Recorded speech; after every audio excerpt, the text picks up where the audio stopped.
Je pense que ce n'est pas nouveau, les cantines scolaires dans notre pays.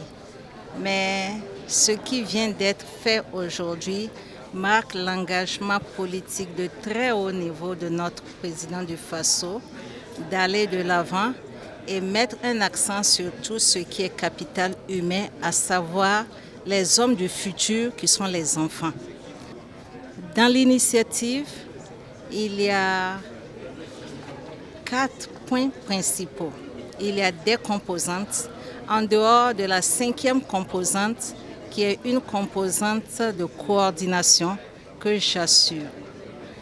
Les 4 composantes, la première, c'est produire, améliorer la production, intensifier la production. Et lorsqu'on dit intensifier, améliorer la production agricole, vous savez que c'est toute une chaîne de valeur qu'il faut développer.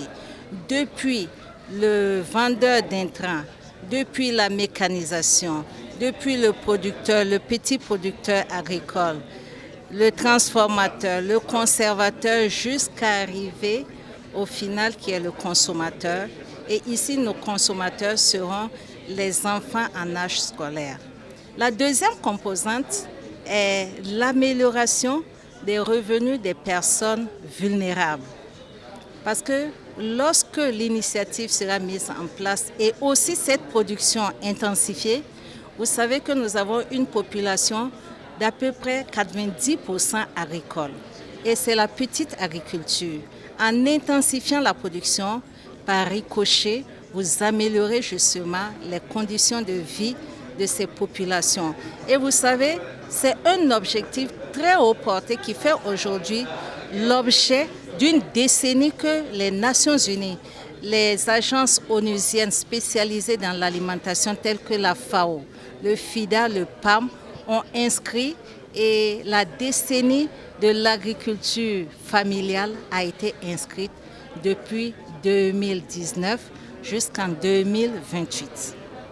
La troisième composante de l'initiative, c'est améliorer la nutrition et l'alimentation, c'est-à-dire de façon quantitative et de façon qualitative de ces enfants. Enfin, la quatrième composante est basée sur la gouvernance. C'est pourquoi j'ai dit que je ferai des missions dans toutes les régions de ce pays, les provinces, pour rencontrer les acteurs directs, qu'ils soient des acteurs décentralisés ou bien des acteurs au plan administratif, les maires, les gouverneurs, les interprofessions, les organisations de la société civile, parce que nous avons tous été enfants et nous savons l'importance de l'alimentation scolaire au niveau de notre cursus. Quand on était enfant, le jour où on n'a pas au moins son petit déjeuner, même en classe, on ne résiste pas à partir d'une certaine heure. Et voici les principales composantes sur lesquelles seront basées l'initiative.